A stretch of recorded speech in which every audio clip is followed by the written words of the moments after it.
Series 2, Episode 3, The Iron Cross. Hey everyone, it's Mike. Welcome back to my channel. I'm going to finish Series 2 of our basic craps strategy. Series 2, Episode 1 talked about the place bets and how to set up a place bet, what the payouts are on the place bets. Episode 2 talked about the field bet and how to place a field bet, what the payouts are on a field bet, what are the pros and the cons, why are they good, why are they bad to play the field bet. This episode, episode 3, is going to use the information that we have on episodes 1 and 2, place bets and field bets, and we're going to use those to play a strategy that is commonly referred to as the Iron Cross. And it's called the Iron Cross, not so much because of the way it looks on bubble craps, but if you play it out on a real table and you have place bets on your inside numbers and you have a bet on your field, and if you're the shooter, you might have a bet in the pass line, it kind of resembles the shape of a cross. Okay? So let's talk about the Iron Cross, and then we'll try it. So basically, the Iron Cross does use place bets and the field bet together. Okay? And normally, what we would do, you can be the shooter if you like. If you are the shooter, you have to put a bet in the pass line. So if we're going to be the shooter, we're going to put a $10 pass line bet. And we're going to roll for a point. We need a point established. Okay, there's a 5. So the puck moves to the 5. Now, what we're going to do is we're going to ask the dealer to set us up $10 on the 5, $12 on the 6 and the 8, and we're not going to put anything on the 9. So if we did $10, let's click on the 6 and the 8 to lock that in, because now if we put $10 on the 6, it'll automatically adjust it to 12. It'll cap it for us. And we put $10 on the 8. Okay? So now we have the cross, the horizontal piece of our cross. We have the bottom leg of our cross as the pass line. We're then going to put a field bet in. Okay? So if this was at a real table, this field area would go all the way across. This pass line area would go all the way across. You could put the field bet right under the 6, and you could put the pass line bet right under the field bet, and it would look like a T or a cross. And that's where the name Iron Cross comes from. Okay? Now, let's look at what we've got here. We have a pass line bet because we're the shooter. The point is a 5. We will win this pass line bet if we roll a 5 before a 7. Okay? We've also got these inside bets put in. We have $10 on the 5, 12 on the 6, 12 on the 8. Since I've already have the 5 covered on the pass line, I could take this bet down, because it doesn't really make sense to have 2 bets on the same number. If we would have put a pass line bet out and rolled a 4, then we would have wanted to go ahead and put a place bet on the 5, the 6, and the 8. Okay? And then the 4 would be covered on my pass line bet and in my field. So, a lot of people choose to use this strategy when someone else is shooting so that they don't have a pass line bet.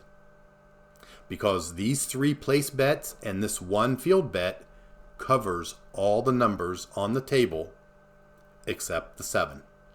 Okay? So we're going to roll this out, and I'm going to show you a couple things. For now, I'm going to take the bet on the 5 down because I've got it covered with my pass line bet. So let's go ahead and roll and see what we can do here. There's a 5, which is good. The 5 wins in the pass. I have a $10 pass line bet. So it wins, and the puck goes off. However, remember I had $10 in the field. And the 5 is a loser in the field. Okay? So I win $10 on my pass line bet. I lose $10 in the field. So what's my net result? 0. And what did we say on our last series to episode 2? We want to win on every roll of the dice because we know every 6th roll there's a high probability a 7 is going to come out. So we want to win on those rolls that hit numbers that aren't a 7. We did not accomplish that here. Okay? So I want to talk about this variation down here. One of the ways that we can ensure that we win when we roll a 5, a 6, or an 8, these inside numbers that are losers in the field, is we want to make sure that our ratio of our field bet to our place bets is about a 3-to-1 ratio. Okay? So what I mean by that is for every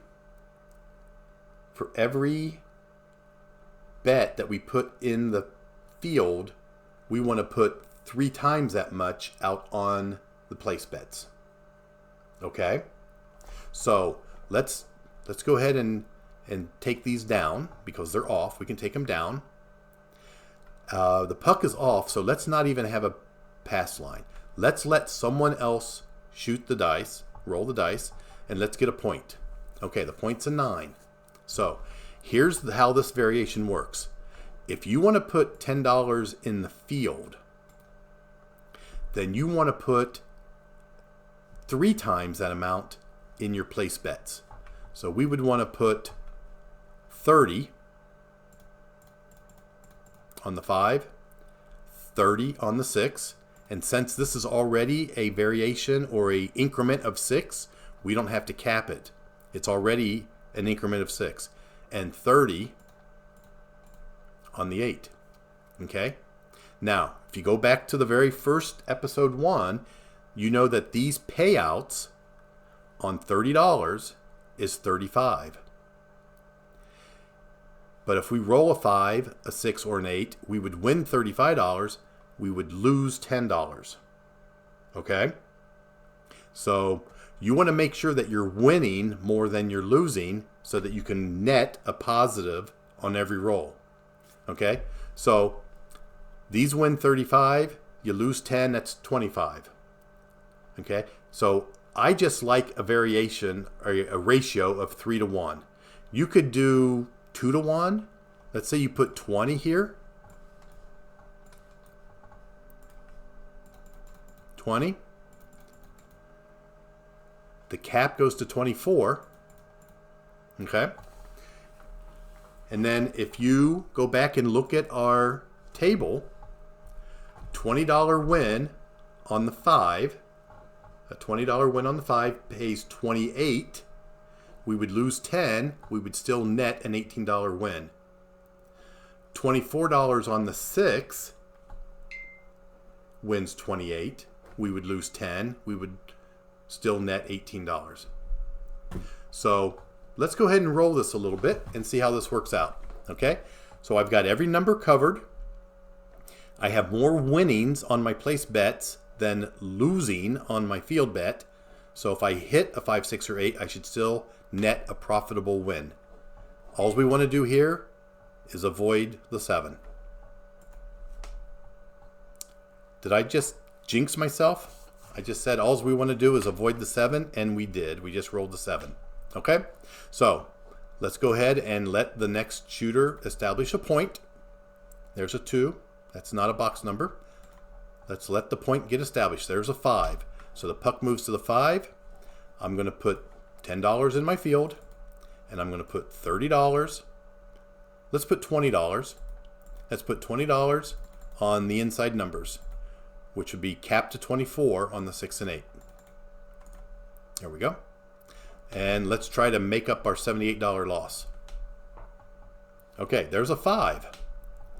The $20 on the 5 wins 28. Minus 10 is an $18 net profit, and that's what it shows, $18. Now, every time the dice is rolled, This bet either wins or loses. So if it loses, you've got to replace it. And that's a common mistake that I make a lot. I'm sure other people do too. Don't forget to replace your field bet. Okay, let's go ahead and roll. That's an 8.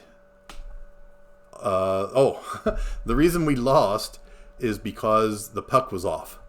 And remember, when the puck is off, we either have to turn all of our bets on, or we have to wait until the point's established. So we lost our field bet. But anyway, the point is an 8. Now we should play the field bet. There's a 6. That wins $28 minus your 10 is a net of $18. Don't forget to replace your field bet. There's a 5. That's an $18 winner. Notice we're going to win on every roll of the dice except for that ugly number right here. I'm not even going to say it.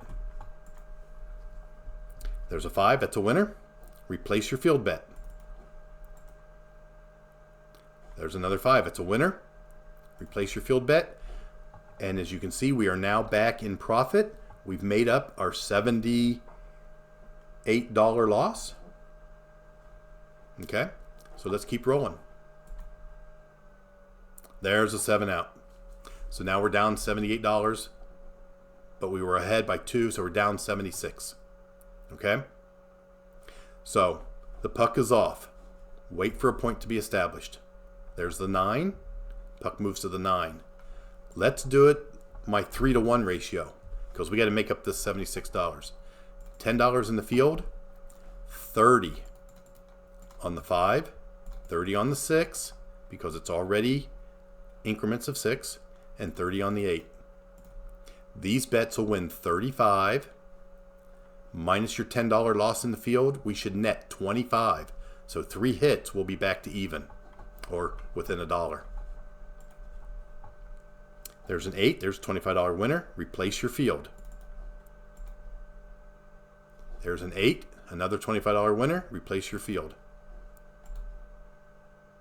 There's a 3. It's a winner in the field. It wins 10. So I said 3 hits and we'd be even. Three of the inside number hits, we'd be even. Our field numbers only win $10. They don't win 25. There's a 10. It's in the field. $10 in the field. Let's keep rolling. There's a 4. That's $10 in the field. Okay? We're back to positive. But we've rolled 1, 2, 3, 4, 5, 6 times. So are we getting close to having a 7 get rolled? This is a great strategy when you can find that hot shooter at the table. You find a shooter that can roll 30 times, this will make you a lot of money. If you find a shooter or shooters that rolls 3 or 4 times and then a 7, you're going to lose money on this strategy. Okay? Just FYI. There's an 8, $25 winner. Replace your field bet. There's a 5. That's a winner. Does the 5 pay 42? It must. Or did I only have 5 in the field? I must have screwed up. All right. Let's get 10 out there. There's a 6. That wins 25.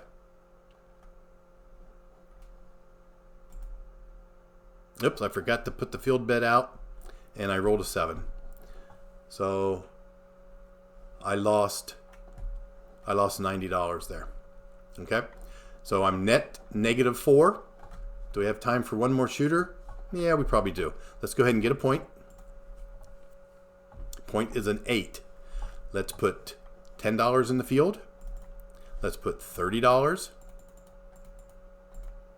on the 5, the 6, and the 8. Okay? Let's go ahead and roll. There's a 6, $25 winner. Replace your field. There's a 5, $32 winner. Replace your field.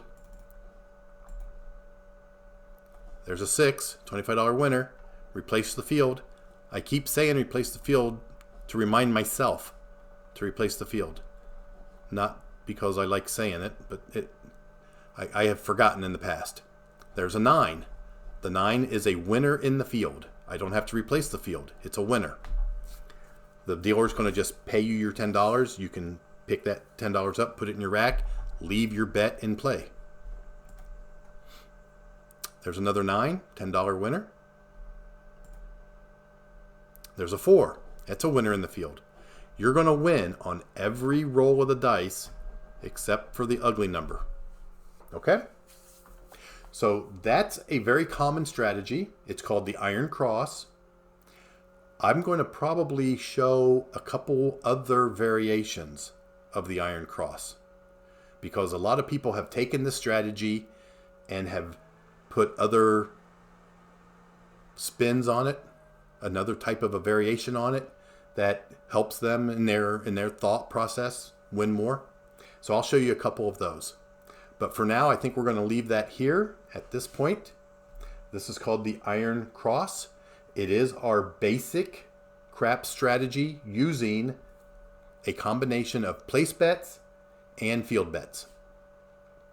So that's going to do it for today. I hope everyone's having a great day. And as always, thanks for watching.